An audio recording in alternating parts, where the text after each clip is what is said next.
اللهم صل على سيدنا ومولانا محمد اللهم صل على سيدنا محمد وعلى آل سيدنا محمد وبارك وسلم عليه. اللهم صل على سيدنا محمد وعلى آل سيدنا محمد التي قرنت البركة بذاته ومحياه وتعطرت العوالم بطيب ذكره ورياه. قال الله تعالى في القرآن العظيم والفرقان المجيد: أعوذ بالله من الشيطان الرجيم. بسم الله الرحمن الرحيم.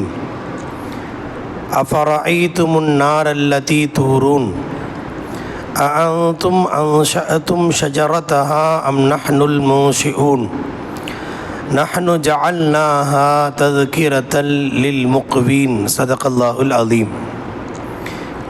أفرأيتم النار التي تورون. நீங்கள் மூட்டுகின்ற அந்த நெருப்பை கவனித்தீர்களா? நீங்கள் எரிக்கிறீர்களே, எல்லா பயன்பாட்டுக்காக நீங்கள் மூட்டுகின்ற அந்த நெருப்பை நீங்கள் கவனித்து பார்த்தீர்களா? அன்தும் அன்ஷஅதும் ஷஜரதஹா. நெருப்பை உருவாக்குகின்ற அந்த மரத்தை நீங்கள் உருவாக்கினீர்களா? அம் நஹனுல் முன்ஷிஊன். அல்லது நாம் அதை உருவாக்குகிறோமா? நஹ்னு ஜஅல்னாஹா தذ்கிரத்தன். நாம் இந்த நெருப்பை உங்களுக்கு ஒரு நினைவூட்டலாக ஆக்கியிருக்கிறோம். வமதாஅல் லில் முக்வீன். பயணிகளுக்கும் இல்லாதோருக்கும் பலன் தரக்கூடியதாக அதை நாம் ஆக்கியிருக்கிறோம். ஸதகல்லாஹுல் அலீம். சூரத்துல் வாக்கிஆவுடைய 71, 72, 73 ஆகிய 3 வசனங்களுக்கான விரிவுரை. அல்லாஹ் தன்னுடைய வல்லமையை குறித்து, மனிதர்களால் இயலாமை என்பதை பற்றி அவர்களுக்கு உணர்த்தும் பொருட்டு அல்லாஹ் 4 கேள்விகளை தொடர்ந்து இந்த வாக்கியாவின் நடுப்பகுதியில் இருந்து அல்லாஹ் கூறி வருகிறான். ஒன்றாவது, நீங்கள் படைச்சிங்களா, நான் படைச்சனா? நீங்கள் விவசாயம் பண்ணுறீங்களா, நான் விவசாயம் பண்ணுறேனா? அல்லது நீங்கள் மழையை பொழிய வச்சிங்களா, நான் மழையை பொழிய வைக்கிறேனா? இதெல்லாம் கேட்டு 4வதாக அல்லாஹ் சொல்கிறான், நெருப்பை பார்க்குறீங்களே, நெருப்பை நீங்கள் உண்டாக்குறீங்களா, நான் உண்டாக்குறேனா அப்படின்னு அல்லாஹ் கேட்குறான். நெருப்பு என்பது நம்முடைய வாழ்க்கையிலே மிக அத்தியாவசியமான ஒன்று. அதற்கு பல பரிணாமங்கள் இப்போது வந்து விட்டது. என்றாலும் நெருப்பு தான். நெருப்புக்கென்று ஒரு முக்கியத்துவம் இருக்கிறது. நெருப்பு என்பது இப்போ ஒரு உதாரணத்துக்கு கற்பனை செஞ்சு பாருங்களேன். நெருப்பே இந்த உலகத்தில் இல்லைன்னு வச்சுக்கோங்க. உலகத்தில் நெருப்பே இல்லை, ஒரு வேளை சோறு சாப்பிட முடியாது. யோசிச்சு பாருங்கள். நாம் என்ன ஆடு மாடு மாதிரி இலைதலை சாப்பிட்றதா, இறைச்சியை சும்மா பச்சையாக சாப்பிட்றதா? நெருப்பு இல்லைன்னா அன்றாட சாப்பாட்டுக்கே வழியெல்லாம் போயிடும். விளைச்சல் செய்யறதை பற்றி பேசணும், தண்ணியை பற்றி பேசணும்னு வைங்க. ஆனால் நெருப்பு இல்லைன்னா எதுவுமே செய்ய முடியாது. எவ்வளோ முக்கியமான விஷயம் அது. அப்போ அல்லாஹு ஜல்ல ஷானஹு தஆலா மனித வாழ்க்கையினுடைய அடிப்படை தேவைகளை குறிப்பிட்டு அல்லாஹ் சொல்கிறான், நெருப்பு என்பது கட்டாயமானது. அதனால் அந்த நெருப்பை எதை சொன்னால் மனித அறிவில் போய் பட்டுன்னு போய் ஒரு தெளிவு ஏற்படுமோ அது போன்ற விஷயங்களையா அல்லாஹ் சொல்கிறான். படைக்குதல், குழந்தை பேரு மனித சக்திக்கு அப்பாற்பட்டது. விவசாயம் மனித சக்திக்கு அப்பாற்பட்டது. தண்ணீர், மழை மனித சக்திக்கு அப்பாற்பட்டது. நெருப்பும் அப்படித்தான். நம்ம அதுக்கு பல்வேறு பரிணாமங்கள் வந்து விட்டன. நெருப்புங்கிறது ஒரு காலத்தில் நெருப்பாக இருந்துச்சு, இப்போ கேஸாக வந்துச்சு, எரிபொருளாக வந்துச்சு, அது வேறு விஷயம். ஆனால் இதை உருவாக்குதல் என்பது அல்லாஹுவின் கைகளில் இருக்கிற ஒரு மகத்தான பேராற்றல். அந்த காலத்தில் நெருப்பு ஒரு பல பரிணாமம். எப்படின்னு சொன்னால், அந்த சிக்கி முக்கி கற்கள்னு சொல்லுவாங்க. அந்த காலத்தில் அப்படி தான் நெருப்பு. அதாவது எங்கேயாவது நெருப்பு வேணும்னு சொன்னால் கொஞ்சம் கொஞ்சமாக விறகெல்லாம் சேமித்து வச்சு அந்த கல்லை, சிக்கி முக்கி கல்லை எடுத்து இப்படி உரசினாங்கன்னா அந்த தீ பற்றிக்கும், அதில் எரிக்குவாங்க. அது அந்த காலத்தினுடைய எரிபொருள். அது ஃபஸ்ட்டு ஸ்டேஜ். அதுக்கு பிறகு மரங்களிலே கூட அல்லாஹ் சில எரிபொருளை அல்லாஹ் வச்சிருக்கிறான். பொதுவாக வந்து ஈரப்பதமாக உள்ள மரம் எரியாது. அதுதான் நம்ம படிச்சிருக்கிறோம். விறகு வைக்கிறாங்களே, விறகு வந்து நல்லா காஞ்சிருந்தா அடுப்பு பற்ற வைக்கும்போது பிரியாணிக்கு பற்ற வச்சோம்னா நல்லா எரியும். அதே சமயத்தில் ஏன்னா இந்த விறகுங்கிற ஸ்டேஜே இல்லாமல் போயிடுச்சு, எல்லாம் கேஸுக்கு போயிட்டோம், இண்டக்ஷனுக்கு போயிட்டோம். விறகு பார்க்கணுன்னா யார் வந்து தம் பிரியாணி போன்னு நினைக்கிறாங்களோ, விறகு பற்ற வைக்கும் போது கஞ்சி காய்ச்சும் போது விறகு பார்க்குறோமே தவிர வேறு எங்கேயும் அந்த மாதிரி ஒரு ஆப்ஷனை பார்க்குற மாதிரி சூழ்நிலை ரொம்ப குறைஞ்சி போச்சு. அதனால் விறகு பொறுத்த வரைக்கும் நம்ம சிறுபிராயங்கள்லாம் அதுதான் விறகு தான் மெயினாக இருக்கும், அதுதான் முக்கியமான எரிபொருள். விறகு ஈரமாக இருந்தால், மழை பட்டிருந்தால் அல்லது பச்சை பசேல் என்று ஈரப்பதம் உள்ள மரமாக இருந்தால் அதை வச்சா எரியாது, நெருப்பு அணைஞ்சிரும். இது நமக்கு தெரிஞ்ச விஷயம். ஆனால் அல்லாஹ் இங்கே குர்ஆனில் சொல்கிறான், ஈரப்பதமாக உள்ள சில மரங்களில் நெருப்பு எரியக்கூடிய ஆற்றல் அல்லாஹ் வச்சுருக்கானா. இன்றும் இருக்கிறது காடு வனாந்தரங்களிலே அப்படி சில மரங்கள் இருக்கு. மர்கு அஃபார்னு பேர். மர்குன்னு ஒரு மரம் இருக்கு, அஃபார்னு ஒரு மரம் இருக்கு. அன்றைய காலத்தினுடைய அப்போதெல்லாம் இன்றைய மாதிரி பைபாஸ் ரோட்லாம் கிடையாது. ஷார்ட்கட்டில் போகணுங்கிறதுக்கெலாம் இப்போவே நீங்கள் கூகுளில் ஷார்ட்கட் போனீங்கன்னா காட்டுக்குள்ளார தான் கூட்டிகிட்டு போகும். அந்த மாதிரி அந்த காடு வனாந்திர பகுதிகளிலேயே போவாங்க. அப்போ அவர்களுக்கு பாதுகாப்பு தேவை. எங்கேயாவது குளிர் அடித்தா அந்த குளிருக்கு பாதுகாப்புக்கு, குளிர் காய்வதற்கு அதுக்கெல்லாம் அந்த மரம் ஆங்காங்கே இருக்கும். அந்த நெருப்பு எரியக்கூடிய மரம் பார்க்க பச்சை பசேன்னு இருக்கும், ஈரப்பதமாக இருக்கும். ஆனால் ஒன்று இன்னோட மோதுச்சுன்னா உடனே நெருப்பு பற்றிக்கும். அந்த மாதிரி அமைப்புகளிலே அல்லாஹ் வைத்திருக்கிறார். இப்போது காட்டு தீ என்றெல்லாம் சொல்கிறார்கள், அது வேறு விஷயம். அது நல்லா எரிஞ்சு போய் எங்காவது சின்ன சுடர் மாதிரி பத்தினா அப்படி எரிஞ்சிக்குது. அப்போ அந்த மரத்தில் ஈரப்பதம் உள்ள மரங்கள், இப்போ வந்து நம்ம தீக்குச்சியிலேருந்து, லைட்டர்லேருந்து, கேஸ்லேருந்து பல்வேறு அட்வான்ஸுக்கு வந்துட்டோம், டெவலப்மெண்ட் ஆகிட்டோம். ஆனால் அந்த மரத்தை அல்லாஹ் அரபியர்களுக்கு, அன்றைய கால அரபியர்களுக்கு புரியும் முகமாய் அல்லாஹ் அந்த உதாரணத்தை சொல்கிறான். நெருப்பை சொல்லி, நீங்கள் அந்த மரம், நெருப்பு பத்திர மரத்தை நீங்கள் பார்க்குறீங்களே, அந்த மரம் வெளியில் பார்த்தா மரம் மாதிரி தெரியுது. அது ஒன்றுக்குள்ள ஒன்றோடு ஒன்று மோதனா அந்த நெருப்பு வருது. அந்த நெருப்பை நீங்கள் உருவாக்குனீங்களா, நான் உருவாக்குறேனா அப்படின்னு அல்லாஹ் கேட்குறான். இதை சொல்லிட்டு அல்லாஹு ஜல்ல ஷானஹு தஆலா அதை படிப்பனையாக, நினைவூட்டலாக அல்லாஹ் சொல்கிறான். இப்போ அந்த எரிபொருள், அன்றைய காலத்தினுடைய எரிபொருள் என்ன? விறகு. அதுக்கு பிறகு கொஞ்சம் அட்வான்ஸ் ஆன பிறகு மண்ணெண்ணெய்.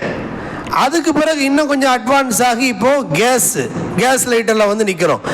அதுக்கடுத்து இன்னும் அடுத்தடுத்த ஸ்டேஜில் இப்போ கரண்ட் வந்துருச்சு. மொத்தத்தில் நார் என்றால் நெருப்பு என்று சொன்னால் நம்ம சுடர் விட்டு எரியுது பாருங்க, அது மட்டும் அல்ல.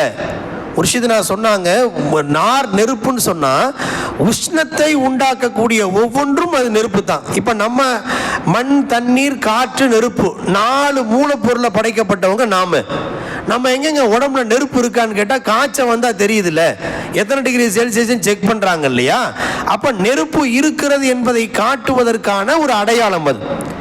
இப்போ இண்டக்ஷன், இப்போ வந்து ஒரு சால்னா காய்ச்சணும், ஒரு பொரிக்கணும் அப்படின்னா அடுப்பில் நெருப்பை வந்து லைட்டர் போட்டு நெருப்பு பற்ற வச்சு சமைக்கிறோம். இண்டக்ஷன் ஸ்டவ்வில் நெருப்பு தெரியுதா? இண்டக்ஷன் ஸ்டவ்வில் நெருப்பு தெரியலை. ஆனால் நெருப்பு என்ன வேலை செய்யுதோ அந்த வேலையை அது செய்தா இல்லையா? அப்போ அதான் உஷ்ணம். அந்த உஷ்ணத்தின் மறுபெயர் தான் நெருப்பு. நார் என்று சொன்னால் சுடர் விட்டு எரியக்கூடிய நெருப்புக்கு மட்டுமல்ல, உஷ்ணம் எந்தெந்த கோணத்தில் வெளிப்பட்டாலும், கரண்ட் நெருப்பு தான், அதை அல்லாஹ் பல கோணங்களில் அல்லாஹ் வெளிப்படுத்துறான். கரண்ட் அல்லாஹ்வுடைய மகத்தான அத்தாட்சி. அதை வந்து எந்தெந்த மாதிரி எல்லாம் பயன்படுத்துகிறோம் பாருங்க. கரண்ட்டு ஒரு நெருப்பு தாங்க. அந்த கரண்ட்டை ஒரு அயன் போது துணி அயன் பண்ணுற மாதிரி ஆகுது. அதே கரண்ட் ஏசியில் வரும்போது கூலிங்காக மாறுது. அதே கரண்ட் ஹீட்டரில் வரும்போது சூடாக மாறுது. அதே கரண்ட் ஃப்ரிட்ஜுக்கு வரும்போது அது ஃப்ரிட்ஜுக்கு வரும்போது குளிர்ச்சியாக மாறுகிறது. அப்போ நெருப்பை பல பரிணாமமாக மாற்றுகிறான். அதே கரண்ட்டு லைட்டுக்கு வரும்போது வெளிச்சமாக மாறுகிறது. அந்த கரண்ட்டு ஃபேனுக்கு வரும்போது காற்றாக மாறுகிறது. அந்த கரண்ட்டை பல்வேறு பரிணாமங்கள் உள்ளதாக மாற்றுகிறான் அல்லவா. இது அல்லாஹ்வுடைய மகத்தான அத்தாட்சி. நெருப்பு என்ற பட்டியலில் கேஸும் கட்டுப்பட்டதான், கரண்ட்டும் கட்டுப்பட்டதான். இன்றைக்கு இருக்கிற நிலக்கரி எரிபொருள் எதுவெல்லாம் இருக்கோ அது எல்லாமே கட்டுப்பட்டதான். மக்களுக்கு அப்போதைய தேவை வரல, அதனால அல்லாஹ் அதை கண்டுபிடிக்க வைக்கல. அப்போதைக்கு சும்மா பத்த வச்சு விறகு இருந்தா போதுங்கிற சிச்சுவேஷன் இருந்தப்போ அல்லாஹ் அந்த மரங்களை வைத்தே தேவைகள் பூர்த்தியாக்கி கொண்டிருந்தான். இப்போ மக்களுக்கு தேவை வந்த போது கொஞ்ச காலத்துக்கு தீக்குச்சியை வச்சு பத்துன்னு பத்த வச்சுக்கிட்டு இருந்த காலம் இருந்துச்சு. அப்புறம் அல்லாஹ் மக்களுடைய தேவை இன்னும் அதிகரித்த போது லைட்டர்ல கொண்டு வந்தான். அப்போ இன்னமும் அதிகரித்து ஈஸியான டெக்னாலஜிக்கு வரணும். எங்கேயாவது பற்றிக்கணும்னா அது நெருப்பு, எங்கேயாவது பற்றின ஆடை. அப்போ அதுக்கு அடுத்து இண்டக்ஷனுங்கிற மெத்தேடை கொண்டு வந்தான். மொத்தத்தில் நெருப்பு என்பது நம்ம சமைக்கிறதுக்கு மட்டும் அல்ல, எல்லாத்துக்கும் தேவை தானே. இப்போ ஒரு காலத்தில் நிலக்கரி ட்ரையல் ஓடிச்சு பாருங்க. அப்போ நெருப்புக்குள் அப்படி ஒரு சக்தி, இயக்கும் சக்தி இருப்பதாக யாருக்கும் தெரியாமல் இருந்துச்சு. யாரோ ஒரு அறிஞருடைய இதயத்தில் அல்லாஹ் போடுறான். அவர் சுடுதண்ணி காய்ச்சிக்கிட்டு இருக்கிறார். சுடுதண்ணி காய்ச்சும் போது தண்ணி கொதிச்சா மேலே இருக்கிற மூடி தூக்கும். இது எல்லாருக்கும், அதெல்லாம் எல்லாம் பார்க்கறதானு அவருக்கு அல்லாஹ் சிந்தனையை போடுறான். அவர் மூலமா அல்லாஹ் ஒரு பொருளை கண்டறிய வைக்கிறான். ஏன் மூடி மேலே தூக்குது? அவர் திரும்ப மூடுறார், திரும்ப தூக்குது. அப்போ நீராவிக்குள்ளார ஏதோ ஒன்றை இயக்குகிற அழுத்தம் தருகிற சக்தி இருக்குது போல அப்படின்னு யோசனை செஞ்சு அதுல இருந்து உருவாக்கினதான் நிலக்கரி ரயில், அது இது பலதரப்பட்ட பொருள்கள் உருவாக்கப்படுகிறது. அப்போ அதுல இருந்து நெருப்புல இருந்து ஸ்டார்ட் ஆகி இன்னைக்கு மின்சார ரயில் வரைக்கும் எத்தனை டெக்னாலஜி வளர்ந்திருக்கு பாருங்க. அது அனைத்தும் நெருப்பு என்ற ஒரு தலைப்பின் கீழ் கட்டுப்பட்டவைகள் தான். அன்றைக்கு நிலக்கரி, இப்போ நிலக்கரி ரயில் இருக்கான்னு தெரியல, இருக்குதோ இருக்குது. அப்ப அது மாதிரி ஒவ்வொரு காலத்தினுடைய சூழலுக்கு ஏற்றார் போல மின்சார ஒயர் கனெக்ஷன் கொடுக்க முடியாத இடத்துல நிலக்கரி, டீசல், இது எல்லாமே எரிபொருள் தான். எண்ணெய், எரிபொருள், பெட்ரோல், மண்ணெண்ணெய் எல்லாமே எரிக்கப்படுவதற்கு பயன்படுத்துகின்ற பொருள் அனைத்தும் எந்த காலத்துக்கு தேவையோ அதுக்கு தகுந்த மாதிரி அல்லாஹ் கொண்டு வர்றான். இப்போ 1000 வருஷத்துக்கு முன்னாடி நிலக்கரியை பத்தி யாருக்காவது தெரியுமா? அது பூமிக்குள்ள இருந்திருக்கலாம். ஆனா அப்ப மக்கள்கிட்ட தேவை வரல, அதனால அல்லாஹ் அதை வெளிக்கொண்டு வரல. எப்போ மக்களுக்கு தேவை அதிகரிக்கிறதோ, ஃபேக்டரி வளர்ந்துச்சு, அடுத்தடுத்த வளர்ச்சிகள் வரும்போது அதற்கு எரிபொருள் தேவை. உடனே அல்லாஹ் யாரோ ஒருத்தரை தோண்ட வைக்கிறான், இது என்னமோ புதுசா இருக்கேன்னு யோசிக்க வைக்கிறான், அப்புறம் கண்டுபிடிக்க வைக்கிறான். இப்போ சொல்றான் நெய்வேலி பழுப்பு நிலக்கரியில இன்னும் ஒரு 300 வருஷத்துக்கு தேவையான நிலக்கரி இருக்குதான், 300 வருஷத்துக்கு தேவையான எரிபொருள் இருக்குதான். அப்ப 300 வருஷத்துக்கு பிறகு என்ன அப்படின்னு அதை பத்தி நாம ஏன் யோசிக்கணும்? அப்ப அல்லாஹ் என்ன செய்வான்? அப்போதைக்கு வேற எரிபொருள் அல்லாஹ் உண்டாக்குவான். ஒரு காலத்துல பெட்ரோல், டீசல் எல்லாம் வண்டி ஓடாதுன்னு இருந்துச்சு, இப்போ பேட்டரியில கொண்டு வந்து நிறுத்திட்டான். அப்ப மக்களுடைய தேவை அதிகரிக்கிற போது பேட்டரியும் ஒரு நெருப்பினுடைய பிரதிபலிப்பு தான், அது மாற்று கருத்தில்லை. அப்ப மக்களுடைய தேவை அதிகரிக்கிறதுக்கு தகுந்த மாதிரி அல்லாஹ் அதற்கு தகுந்த புதிய கண்டுபிடிப்புகளை கண்டறிய செய்து அல்லாஹ் வெளிக்கொண்டு வருவான். இப்ப நாம தான் கரண்ட் கண்டுபிடிச்சிட்டோம்ல, நாம தான் எலக்ட்ரிக் கண்டுபிடிச்சிட்டோம்ல, இண்டக்ஷனை கண்டுபிடிச்சோம், இப்ப நெருப்பினுடைய தேவையில்லைன்னு சொல்ல முடியாது. அது அல்லாஹ்வினால் படைக்கப்பட்ட பொருள்கள் தான் இவைகள் அனைத்தும். அதற்கு கண்டுபிடித்தல்னு சொல்றோமே, டிஸ்கவர்ட் அப்படின்னு சொல்றோம் இல்லையா? டிஸ்கவர்ட்னா என்ன? ஒரு மூடி போட்டு மூடி வச்சிருந்தாருங்க, மூடி போட்டு கவர் போட்டு மூடி வச்சிருந்தார், அது கவர்டு, மூடப்பட்டது. டிஸ்கவர்ட்னா அதை கண்டுபிடிக்கிறார்னா அது கவரை எடுத்து விடுறார், டிஸ்கவர்ட் அதானே. அப்போ ஒருத்தர் மறைச்சு வச்சிருந்ததை கண்டுபிடிக்கிறது. சின்ன பிள்ளைங்க ஒளிஞ்சு விளையாடுவாங்க, இதுல எத்தனை கண்டுபிடின்னு சொல்றோம் பாருங்க. மறைந்திருப்பதை கண்டுபிடிப்பதற்கு பேர் தான் கண்டுபிடித்தல்னு சொல்றோம். படைச்சது அல்லாஹ், அதை பார்வையில மறைச்சு வச்சிருந்தான். மனிதன் தன்னுடைய அவனுடைய அறிவு, திறமை, ஆய்வின் அடிப்படையில் கண்டுபிடிக்கிறான். அப்ப கரண்ட்டை கண்டுபிடிச்சது யாருன்னா அல்லாஹ் தான். படைத்தது கரண்ட்டை படைச்சது அல்லாஹ் தான், கேஸை படைச்சது அல்லாஹ் தான், நிலக்கரியை படைச்சது அல்லாஹ் தான், இண்டக்ஷனை படைச்சது அல்லாஹ் தான். இன்னும் என்னென்ன கண்டுபிடிக்க போத வயகுலுக்கு மாலா தாலமுன், நீங்கள் அறியாததையெல்லாம் இன்னும் படைக்க இருக்கிறோம்னு குர்ஆன்ல ஒரு இடத்துல சொல்றான். எல்லாம் அல்லாஹ் தான் ஒரு படைச்சது. ஆனா மக்களுடைய தேவை எப்போ வருதோ அல்லாஹ் அதை ஸுஹூர்ல வெளிப்பாட்டுவான். தன்னுடைய தஜல்லியாத் வெளிப்பாட்டை அல்லாஹ் தேவைக்கு ஏற்ப வெளிக்கொண்டு வருகிறார். அப்ப தேவை வருகிற போது இன்னும் யாராவது ஒருத்தர் இதை பத்தி யோசிப்பாங்க, அப்ப இன்னும் கொஞ்சம் புதுசா உருவாக்கப்படலாம். அப்ப கரண்டினுடைய தேவை அப்போது இல்லை, வெறும் மண்ணெண்ணெய் வச்சே ஓடிட்டு இருந்துச்சு. ஒரு 60-70 ஆண்டுகளுக்கு முன்னெல்லாம் எல்லார் வீட்லேயும் வெறும் மெழுகுபத்தியும் லாந்தர் லைட்டும் சுட்டி விளக்கும் தான் இருந்துச்சு. அப்போ கரண்டினுடைய தேவை பெருமளவில் இல்லை. அப்போ லைட்டு ஃபேனை போடுறதே பெரிய அபூர்வமாக இருந்துச்சு. அதுக்கு பிறகு கொஞ்சம் கொஞ்சமாக வளர்ச்சியின் நோக்கி இப்போ பயணிக்க ஆரம்பித்ததன் விளைவு இப்போ அவ்வளவு விரிவான முறையில் கரண்ட் என்ற நெருப்பை, அந்த உஷ்ணத்தை அல்லாஹ் விசாலப்படுத்தி விட்டான். எந்த தேவையாக இருந்தாலும் கரண்ட்டுடைய தேவை இல்லாமல் செய்ய முடியாத அளவுக்கு கொண்டு வந்து அல்லாஹ் நிறுத்திட்டான். எல்லா ஃபேக்டரியும் எல்லா இயக்கத்திற்கும் அடிப்படை தேவையாகும். அப்போ இப்போ அன்றைய காலத்து நெருப்பாக இருந்தாலும், இன்றைய காலத்தினுடைய கரண்டாக இருந்தாலும், அல்லது வாயு கேஸாக இருக்கு, எல்லாத்தையுமே எடுத்துக்கலாமே. இதை எல்லாத்தையும் பொருத்தி இந்த வார்த்தையில பொருத்தி பார்த்தால் அல்லாஹ் சொல்றான், நார் என்றால் நீங்கள் நெருப்பை கவனித்தீர்களா, கேஸை கவனிச்சிங்களா, கரண்ட்டை கவனிச்சு பார்த்தீங்களா, நிலக்கரி எரிவாயு கவனிச்சிங்களா, பெட்ரோலு டீசலு இந்த பொருள்களை எல்லாத்தையும் நீங்க கவனிச்சு பார்த்தீங்களா அப்படின்னு அல்லாஹ் கேட்கிறான். இதை நீங்க உருவாக்குனீங்களா, நான் உருவாக்குனேன்? ஒரு 1000 வருஷத்துக்கு முன்னால பெட்ரோல் டீசலை பத்தி யாருக்காவது தெரியுமா? ஒன்றும் தெரியாது. அப்போதைய தேவை வரல. எரிபொருளாக வெவ்வேறு மெத்தேட்ல வச்சிருந்தான் அல்லாஹ். இப்போது அரபுலகத்தில் மட்டும் எதுக்கு அதை எண்ணெய் அல்லாஹ் கொடுக்கணும்? குர்ஆன்ல அல்லாஹ் சொல்லிட்டா, அல்லாஹ் சுப்ஹானல்லதி அஸ்ரா பி அப்திஹி லைலம் மினல் மஸ்ஜிதில் ஹராம் இலல் மஸ்ஜிதில் அக்ஸல்லதி பாரக்னா ஹவுலஹு. ஸல்லல்லாஹு அலைஹி வஸல்லம் மேராஜுக்கு போனாங்க பாருங்க. மஸ்ஜிதுல் ஹராம் மக்காவுல இருந்து ஆரம்பிச்சு பைத்துல் முக்கத்தஸ் வரைக்கும் போனாங்க. அரபுலக தேசங்களை கடந்து போன அந்த பிரயாணம். இதை பற்றி அல்லாஹ் குர்ஆன்ல சொல்லும்போது பாரக்னா ஹவுலஹு, அதை சுற்றிலும், எங்க ஸல்லல்லாஹு அலைஹி வஸல்லம் மக்காவில் இருந்து பைத்துல் முக்கத்தஸ் வரைக்கும் போனாங்க பாருங்க. இந்த ஏரியா பயணப்பகுதி இருக்கு பாருங்க, இதை சுற்றிலும் நாம் பரக்கத் செய்திருக்கிறோம்னு அல்லாஹ் சொல்றான். அது பரக்கத் செய்திருக்கிறோம் என்பதற்கு அந்த குர்ஆனுடைய விரிவுரையில் பல விளக்கங்கள் தரப்பட்டிருக்கிறது. ஒரு அர்த்தம், அந்த சுற்றி நிறைய நபிமார்கள் அடங்கி இருக்கிறாங்கன்னு அர்த்தம். வெவ்வேறு பொருள் இருக்கிறது. வெளியில பார்த்தா பாலைவன பிரதேசம், ஆனா ஒட்டுமொத்த உலகத்துக்கான எரிபொருள் அந்த நாட்டில் தான் இருக்கு இல்லையா? இப்ப பெட்ரோல் டீசல் அது இது எதுக்கு சம்மந்தம் இல்லாம அமெரிக்காக்காரங்க போய் சம்மந்தம் இல்லாம அட்டாக் பண்றான்? அவனுடைய வக்கிர புத்தி எண்ணெயை புடுங்கிறதுக்கு வேற கோணத்தில் அவன் அணுகிறான். அதுக்கு அணுகுண்டா அது இதுன்னு காரணம் சொல்றான். இதான் யதார்த்தம். அரபு தேசங்களில் இருக்கிற எண்ணெய் வளம் வேறு எங்கும் இல்லை. அப்ப அந்த சுற்று இருப்போர் பகுதிகளில் நாம் பறக்க செய்திருக்கிறோம் என்பதற்கு ஒரு கருத்தை ஆய்வாளர்கள் இப்ப என்ன சொல்றாங்கன்னா, ஸல்லல்லாஹு அலைஹி வஸல்லம் பிரயாணப்பட்டு போனாங்களா புராக் வானம், அந்த பகுதி ஃபுல்லாவே எண்ணெய் வளம் உள்ள பகுதியா இருக்கா, எண்ணெய் கிணறு அங்கதான் இருக்கான். அப்போ ஒரு குறிப்பிட்ட காலம் தெரியலன்னா அப்போ தேவை வரல, அல்லாஹ் அதை கொண்டு வரல. ஹாஜத்ரவாயி, தேவைகளை பூர்த்தி செய்வோன் அல்லாஹ் தான். அப்போது தேவை உண்டாக்கப்படவில்லை, அதனால் அதை வெளிக்கொண்டு வரல. இப்ப மக்களுக்கு தேவை வரும்போது அல்லாஹு தாலா ஒவ்வொன்றா தோண்ட வச்சு அதை அல்லாஹ் எரிபொருள பெட்ரோலிய பொருள்களை காட்டி கொடுக்கிறான். ஆக மொத்தத்தில் எரிபொருளாக எதுவெல்லாம் மக்களின் பயன்பாட்டில் இருக்கிறதோ அவை அனைத்தும் அல்லாஹ்வினால் படைக்கப்பட்டவைதான். அதை அல்லாஹ் பூமிக்குள் மறைத்து வைத்திருந்தான். அது நிலக்கரியோ பெட்ரோலிய பொருட்களோ கேஸ் வாயு எதுவாக இருந்தாலும் மறைச்சு வச்சிருந்தான். அப்ப தேவை வந்த போது அல்லாஹ் இப்போ ஒவ்வொன்றா கண்டறிய வைக்கிறான்.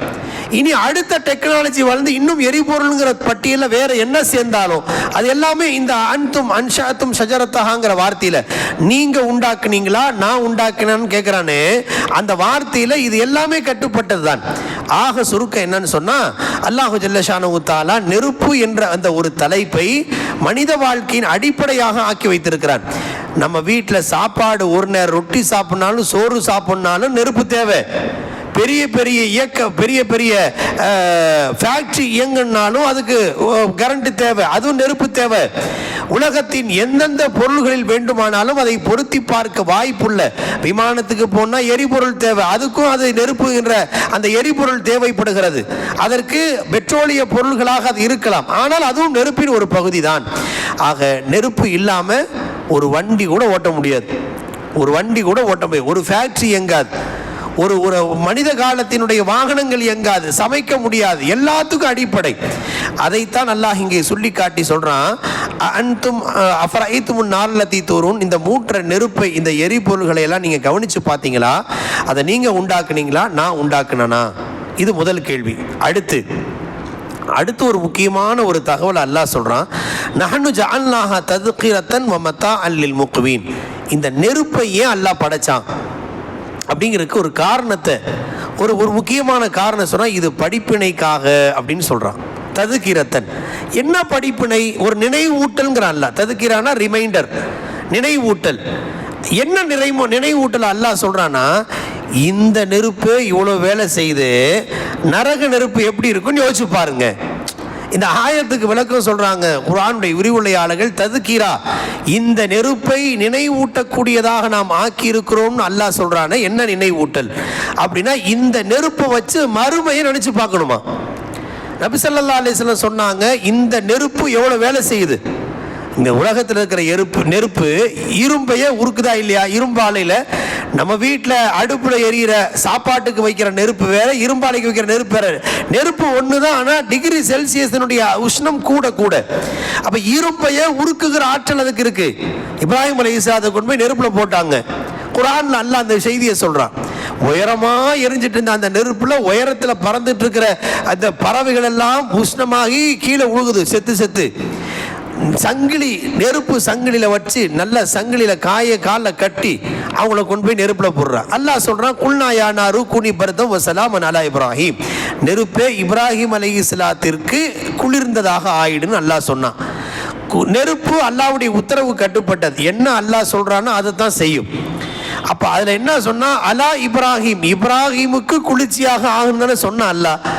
அதனால் அந்த நெருப்பு இப்ராஹிம் அலைஹிஸ்ஸலாத்தை மட்டும் டச் பண்ணல, அவங்க கையில் கட்டியிருந்த சங்கிலி எல்லாத்தையுமே உருக்கிடுச்சு. கையில் காலில் கட்டி போட்டு தான் உள்ளே போடுறாங்க. அப்போ கை காலில் இருந்த இரும்பை எல்லாம் உருக்கிடுச்சு. அவங்கள ஒன்றும் செய்யலை. இரும்பை உருக்காதன்னு அல்லாஹ் சொல்லலை, இப்ராஹிமை சுட வைக்காதன்னு அல்லாஹ் சொன்னான். இப்போ அந்த ஆயத்தின் விரிவுரையில் எதை சொன்னானோ அதை சொன்னபடி செஞ்சிச்சு நெருப்பு. அபு முஸ்லிம் குலானி என்ற ஒரு பெரிய தாபியீன்களின் தலைவர், முசைலமத்துல் கத்தாப்னு ஒருத்தன் தன்னை நபின்னு ஏற்றுக்காததுக்காக நெருப்பில் கொண்டு போய் போட்டான் அவங்கள. அவங்க நெருப்பில் தக்பீர் கட்டி தொழுக ஆரம்பிச்சிட்டாங்க. யமன் நாட்டில் நடந்த நிகழ்ச்சி, ஹஸரத் அபூபக்கர் ரலியல்லாஹு ஆட்சி காலம். அப்போது நெருப்பு எல்லாம் அணைஞ்சு முடிஞ்சு பார்த்தா தொழுதுட்டு இருக்கிறாங்க. அப்போ நெருப்பு அவர்களை ஒன்றுமே செய்யவில்லை. வரலாற்றில் அபூபக்கர் ரலியல்லாஹு ஆட்சி காலத்தில் ஹஸரத் உமர் ரலியல்லாஹு அவங்கள ஹஜ்ஜுக்கு வந்தப்போ உமர் அபூபக்கர் ரலியல்லாஹு கூட்டு வந்து அறிமுகப்படுத்தியதாக வரலாறு சொல்கிறது. ஆக நெருப்பு என்பது அல்லாஹ்வின் கட்டுப்பாட்டிற்கு உட்பட்ட ஒன்று. அதை எப்படி எரிய வைக்கணுங்கிறத கூட அல்லாஹ் பார்த்து திட்டமிடுறான். அந்த திட்டத்தின் அடிப்படையில் தான் அவைகள் செயல்படுகின்றன என்பது ஒரு முக்கியமான செய்தி. இப்போது அல்லாஹ் இந்த நெருப்பு இரும்பையே உருக்குச்சு பாருங்க, அவ்வளோ பெரிய பேராற்றல். இந்த நெருப்புக்கே இவ்வளோ பவர் இருக்குன்னா அந்த நெருப்பு எப்படி இருக்கும்? ஸல்லல்லாஹு அலைஹி வஸல்லம் அதுக்கு உதாரணம் சொன்னாங்க. இந்த நெருப்பை விட 70 மடங்கு பயங்கரமான நெருப்பு என்பதாக நரக நெருப்பை பற்றி ஸல்லல்லாஹு அலைஹி வஸல்லம் தெளிவுபடுத்தினார்கள். அதனால தான் அல்லாஹ் இங்கே ஆயத்தில் சொல்றான், ஜஅல்நாஹா தத்கிரத்தன், இந்த உலகத்தின் நெருப்பை ஒரு நினைவூட்டலாகவே ஆக்கியிருக்கிறோம். இந்த நெருப்பு லேசாக டச் பண்ணால் படாத பாடுபடுறோமே, சூடுபட்டு கொப்பளிச்சு அதுக்கு இதுக்கு என்னென்ன டெர்மட்டாலஜிட்ட போய் அலைஞ்சு படுறோமே. ஒரு சின்ன எண்ணெய் பட்டா, நெருப்பு பட்டா சுற்றுச்சுன்னா என்ன கஷ்டப்படுறோம் நாம. அதை அல்லாஹ் சொல்றான், இந்த நெருப்பை இவ்வளோ வேலை செய்யுதுன்னா அந்த நெருப்பு எப்படி வேலை செய்யும் என்பதை நினைவூட்டுவதற்கான ஒரு ரிமைண்டர், நினைவூட்டலாகத்தான் இந்த உலகத்தின் நெருப்பை ஆக்கியிருக்கிறோம். ஃபர்ஸ்ட் செய்தி. அல்லாஹ் அடுத்து சொல்றான், வமத்தான் லில் முக்வீன், இந்த நெருப்பை இன்னொரு காரணத்துக்காக நான் படைச்சிருக்கிறேன். எதுக்குன்னா பயணிகளுக்கும் இல்லாதவருக்கும் அது பயன் தரக்கூடியதாக ஆக்கியிருக்கிறோம். சாப்பாடு சமைக்கிறதுக்கு நெருப்பு வேணும். வெளியில் அன்றைய காலத்தில் பிரயாணம் செய்யும் போது இன்னைக்கு மாதிரி டார்ச் லைட் எடுத்து, முன்னெல்லாம் கரண்ட் போயிடுச்சுன்னா மெழுகுவத்தி எங்கே விளக்கு எங்கே வச்சோன்னு தேடுவோம். அப்படிலாம் இல்லை, எங்கேயாவது கரண்ட் போனால் ஆளாளுக்கு ஃபோனை காமிக்கிறாங்க. எல்லார் கையிலும் டார்ச் லைட்டு, எல்இடி வந்துருச்சு. இப்போ அது வளர்ச்சி அடைந்திருக்கலாம். அன்றைய காலத்தின் அடிப்படையில் அதுவும் ஒரு நெருப்பினுடைய பிரதிபலிப்பு தானே. அப்போ எல்லாம் என்ன சொல்றான், வமத்தான் லில் முக்வீன், ஒன்று சமைக்கிறதுக்கும் அந்த நெருப்பு தேவைப்படுது. கடுமையான குளிர் அடிக்குது, அப்போ என்ன தேவை? நெருப்புல குளிர் காயருக்கு தேவையில்லையா? மூசா அலைஹிஸ்ஸலாம் தன் மனைவி குளிர் காயருக்கு தான் நெருப்பு எடுக்க போனதா குர்ஆன்ல அல்லாஹ் சொல்றான். அப்ப குளிர் காய்வதற்கு இன்றைக்கும் ஏற்காடு, ஊட்டி, கொடைக்கானல், குளிர் பிரதேசங்கள் எல்லாத்திலும் என்ன செய்வாங்க? குளிர் காய்வதற்கு நெருப்பை மூட்டி அந்த உஷ்ணத்தை மூலமாக குளிரிலிருந்து தன்னை காத்து கொள்ளுதல் என்பது இருக்கிறது. அது இரண்டாவது பயன். அதே போல நெருப்புக்கு தான் வனவிலங்குகள் அனைத்தும் பயப்படும். நீங்க குச்சி கச்சி அதெல்லாம் பயப்படுறது இல்லை, அது துணிந்து விடும். அது பெரிய யானையா இருக்கலாம், சிங்கம் புலியா இருக்கலாம், வனவிலங்குகள் நெருப்புன்னு காமிச்சா ஆட்டோமேட்டிக்கா பயப்படக்கூடிய ஒரு பய உணர்வை அல்லாஹ் அவைகளுக்கு தந்திருக்கிறான். அதனால பயணங்களில் காடு வனாந்தரங்களில் ஃபாரஸ்ட் ஏரியாக்களில் இருட்டு பகுதிகளில் போகும்போது நெருப்பு உங்களுக்கு பாதுகாப்பாகவும் இருக்கிறது என்ற அர்த்தத்தையும் மத்தாஅல் முக்வீன் என்ற வார்த்தைக்கு விளக்கம் தருகிறார்கள் விரிவுரையாளர்கள். ஆக சுருக்கம் என்னவென்று சொன்னால், அல்லாஹ் இந்த 3 வசனங்களில் 3 முக்கிய செய்திகளை சொல்கிறான். ஒன்றாவது, அல்லாஹுடைய தௌஹீதே ருபூபியத், அல்லாஹுவினால் மட்டும்தான் நெருப்பை உருவாக்க முடியும், படைத்தவன் அல்லாஹ் தான். இரண்டாவது செய்தி, மறுமையின் நெருப்பையும் இந்த நெருப்பை வச்சு நீங்க கம்பேர் பண்ணிக்கங்க, இரண்டாவது செய்தி. மூன்றாவது, நெருப்பு என்பது அல்லாஹ்வுடைய ஒரு முக்கியமான நிஅமத்து. நெருப்பு இல்லாம அன்றாட உணவுக்கு தேவையை கூட பூர்த்தி செய்ய முடியாத அளவுக்கு ஒரு முக்கியமான ஒரு நிஅமத்து என்பதையும் அல்லாஹ் இந்த ஆயத்தில் தெளிவுபடுத்தி இருக்கிறான். அல்லாஹ் இதை சொல்லி இதை நீங்கள் நன்றி செலுத்தக்கூடியவர்களாக ஆகிவிட வேண்டும் என்பதற்கான ஒரு நினைவூட்டலாகவும் அல்லாஹ் இதை தெளிவுபடுத்தி இருக்கிறான். அல்லாஹு ஜல்ல ஷானஹு தஆலா இந்த வசனங்களின் பொருட்டாலும் புனிதமான ரமலானின் பரக்கத்தினாலும் தன்னுடைய வல்லமையை, அல்லாஹுடைய வல்லமையை உணர்ந்து மறுமையின் நெருப்பை பயந்து அல்லாஹ் கொடுத்த நிஅமத்திற்கு ஷுக்ர் செய்து வாழக்கூடிய பெருமக்களாய் நம் அனைவரையும் ஆக்கி அருள் புரிவானாக. வ ஆகிரு தஅவானா அனில் ஹம்துலில்லாஹி ரப்பில் ஆலமீன்.